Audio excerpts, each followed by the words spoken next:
Hello everyone, my name is TF Spirit, and today is a special day, as it is the start of a new series. That series is called Crappy Custom Cards. The series where I take things from media I like and slap them into my newest obsession, that being Magic the Gathering. Since I started college, Magic the Gathering has become one of my many hyperfixations, and when I get a new hyperfixation, I get creative. Now it's called Crappy Custom Cards because these cards are probably gonna suck, mostly because I suck at Magic and these probably aren't gonna be good or balanced. This series is more of me working out my creative muscles, so to speak. Plus, it could spark some pretty interesting discussion. These are the personal rules I was following while making these cards. 1. I'm going for flavor over balance. These cards might be great, they might suck, or they might break Magic if they were ever printed. I'm trying to make some fun cards, not balanced ones. 2. These cards are made with Commander in mind, as Commander is the only version of Magic the Gathering I've ever played. That being said, that doesn't mean these cards couldn't be used in different formats, but most have Commander rules in mind and some might only work in Commander, so keep that in mind. 3. Color identity was decided by individual color, not by pairs. By this, I mean that when I was deciding color identity, I picked white and blue in their meanings, not Azoria, since I don't know if the pairs have different meanings or not. And 4.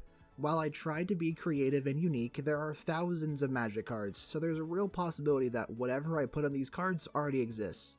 Basically, if a card thing already exists, then it probably wasn't intentional and you all get to bully me. And now, to explain how these videos are going to be formatted. I will start by briefly explaining the character, explain what colors I put them in and why, and then explain the abilities that they were given, and etc. Now, let's start this video and series with a game that holds a special place in my heart. This is episode 1 of Crappy Custom Cards, and it's time for Overwatch.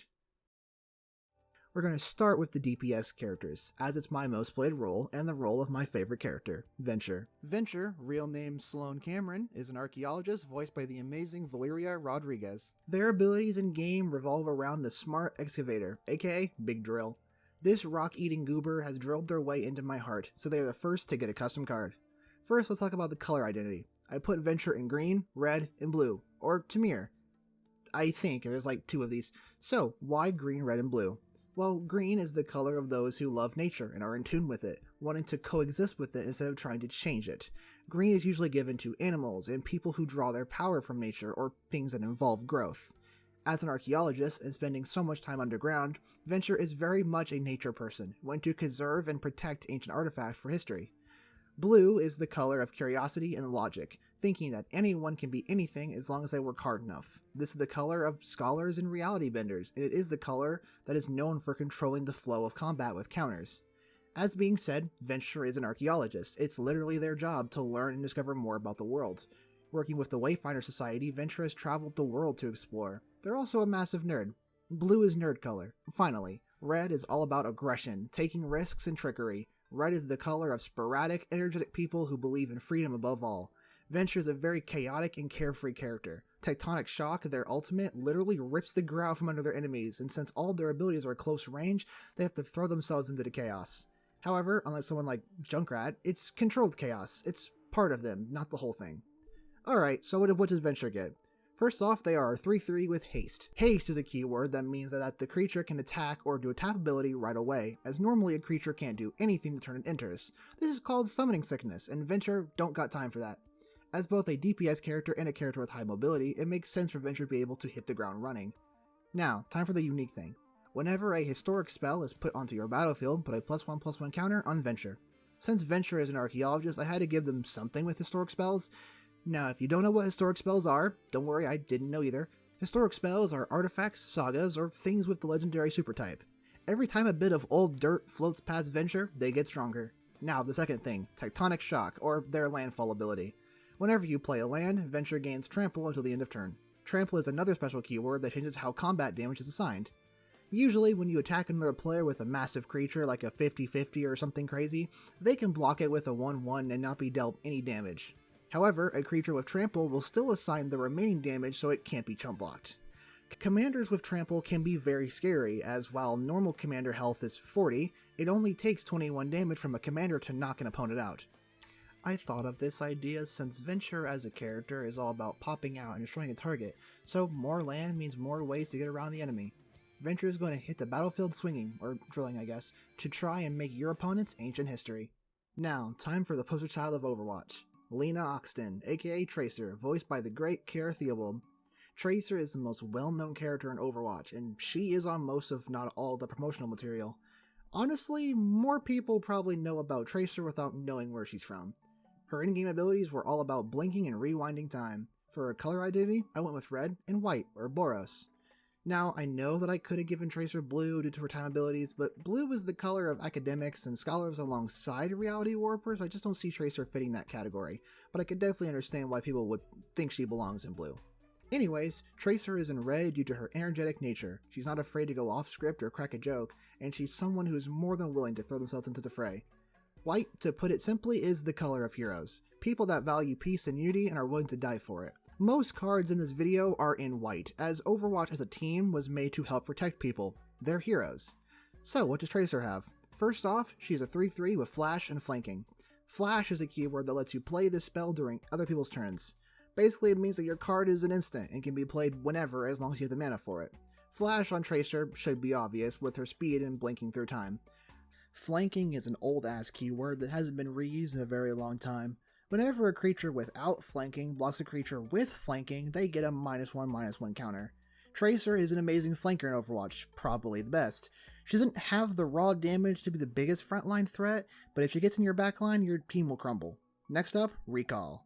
Whenever Tracer is dealt combat damage, exile Tracer, then return Tracer to the battlefield under its owner's control. Now this is a long way of saying that Tracer has Flicker. Flicker is a nickname for an ability on some cards. When they leave, then return to the battlefield. This makes ETB triggers happen several times, and is great for decks that have many of those effects. Tracer only flickers on combat damage though, the thought process being that Tracer could recall before she's hit in combat, but she couldn't react to another effect fast enough before biting the bullet.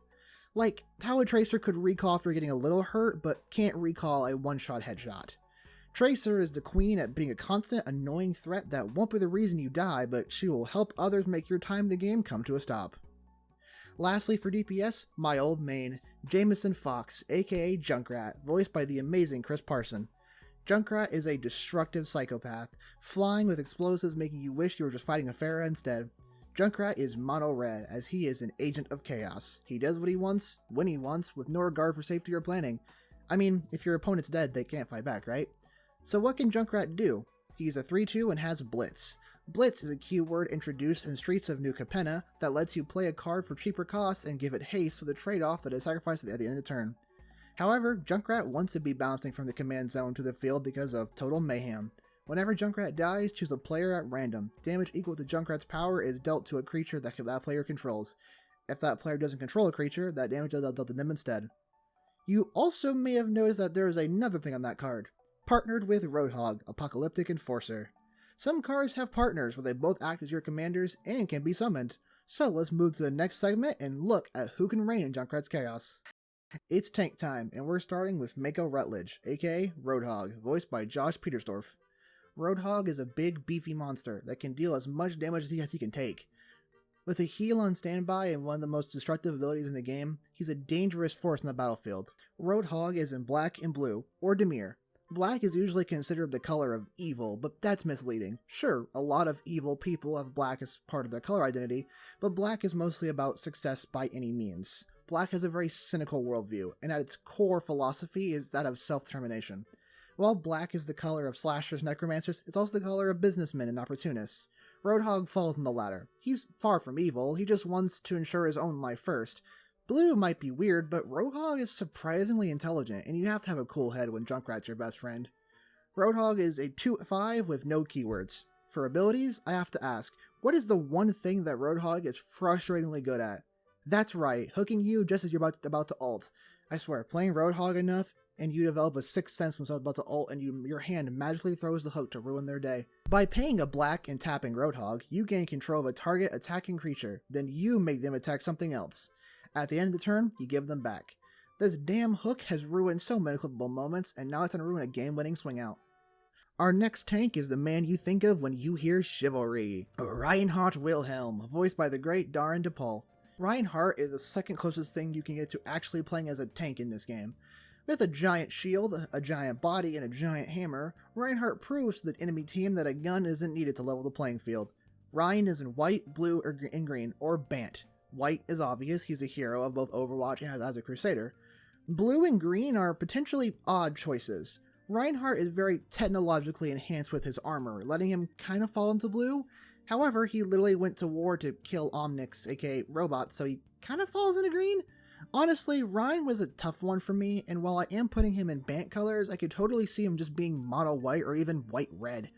Now, let's talk about abilities. Reinhardt is a 3-5 with trample. Big metal giant comes charging in, he's gonna run you over, but the main thing for Rein is protection, not attacking. Now, for 1 white mana, Rein can give a creature you control indestructible until end of turn.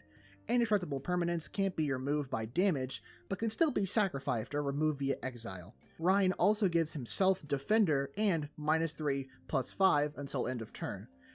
That shield is meant to protect your allies, not make it so that you can do a lot of damage. So you're trading your damage for your health, so that you can block more things. Defender makes the creature unable to attack and forces them to block anything they can.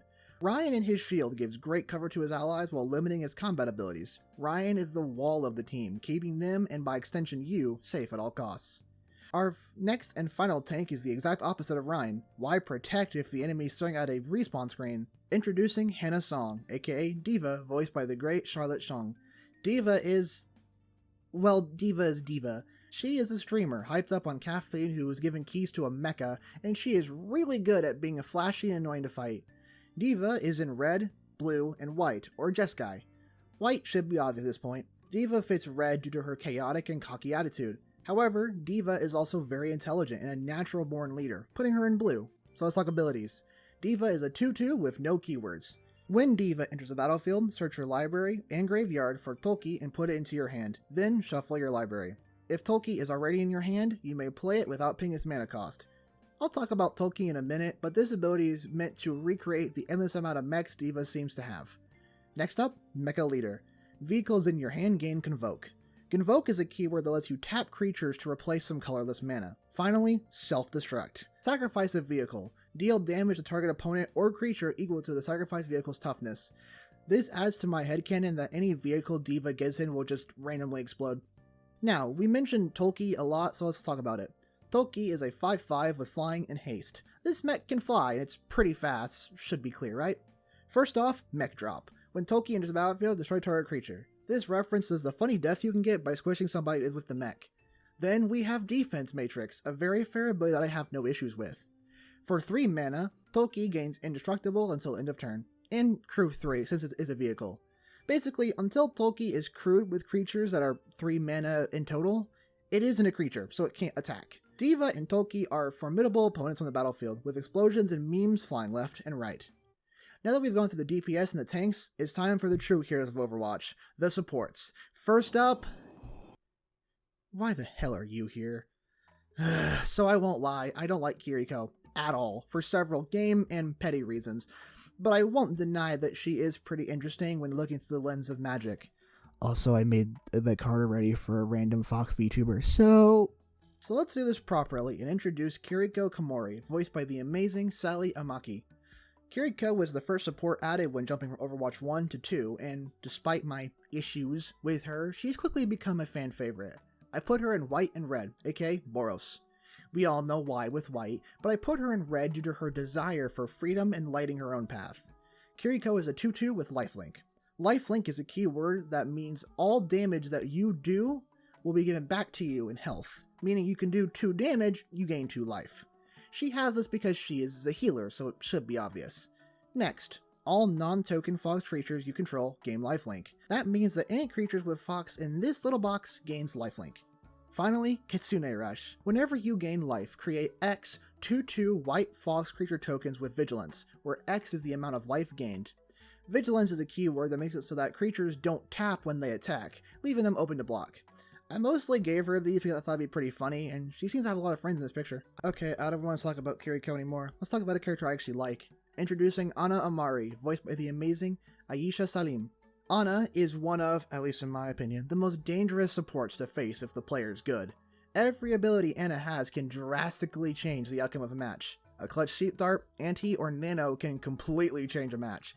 Ana is in blue and white, or Azorius, white, healer. Blue because a Sleep Dart is the closest we're going to get to a counterspell in any FPS. So, Ana is a 4-2 with reach since She has a sniper rifle. Reach is a special keyword that's supposed to help against flying creatures. Usually, a flying creature can only be blocked by another flying creature. However, if a creature has reach, they are able to aim up, I guess, and are able to actually stop a flying creature. She has two unique abilities, Sleep Dart and Nano Boost. Sleep Dart lets you pay a white or a blue and tap Ana to put a stun counter on a tapped creature. Stun counters prevent tap permanents from untapping. Ana can only tap creatures though. Looking back though, she can make Omnics like Bastion Sleep, but hindsight is 2020 and I'm lazy. For a blue, white, and one extra, you can tap Ana and give your Nano Boost to another creature, giving +5/+5 and trample until end of turn. This represents the idea of the creature you're nanoing pressing M1 hard to do more damage. Don't lie, we've all done that. Ana is a powerhouse that keeps your team alive and keeps the enemy sleeping and out of the way. Finally, it's time for the character everyone thinks about when they hear Overwatch and healing. The character that's on so much promotional stuff and has spawned one of the greatest memes from the community. That healer is Lucio. You thought that was Mercy? Nah, she's boring. Lucio Correal dos Los Santos, voiced by Johnny Cruz, is cooler than her. Lucio and his funky music is one of my favorite supports in the entire game, due to his high mobility and really fun gameplay. Lucio is in green and white, or Selesnya. I put Lucio in green because Lucio has spent his whole life helping others, and while he does use technology, it's tech stolen and repurposed to give as many people help as possible. Lucio is a 2-2 with Flash. I gave him Flash since a good Lucio can speed into a situation and help his team without any issue. His main ability is Sound Barrier. When Lucio enters the battlefield, all creatures get 5+0/+1 counters. I did this because while Sound Barrier makes you harder to kill, it doesn't buff your damage like a Nano Boost. However, the Sound Barrier's health fades quickly, so at the beginning of each of your end steps, remove one of these counters. Lucio is a support that keeps the team together through healing power and good vibes. And that's it! Okay, fine, I'll make Mercy, or Angela Ziegler, voiced by the amazing Lucy Pohl. Mercy is the most popular and well-known healer in Overwatch, and she's earned that title and appreciation. Mercy is white and blue, or Azorius. White since she is both a hero and a healer, but blue due to her very high intelligence and technology. She is a doctor after all. She is a 2-mana 1/1, as even though we've all seen clips of a Mercy girl bossing and killing people, she's not a fighter. She has flying, as she, well, has wings and can hover. That's basically flying, right? For 2 white mana, Mercy can resurrect a creature from your graveyard, and the res is the main thing Mercy is known for. This isn't the old days of mass res though, so only 1 res per turn. And that's it. Overwatch characters made into Magic the Gathering cards. Now, are these cards good or balanced? Hell no, probably not. This was just more for fun, but who knows? I would love to see what kind of decks people smarter than me can make with these cards. So if you do make a deck with them, send them to me. Maybe if I do enough of these, we could do some game nights with custom commanders. Who knows? All these cards will be in a doc in the description. Now, if you need me, I'm about to eat more rocks. Thanks for watching. Leave a like, drop a comment, get something to add, subscribe, stay safe, and have a good night.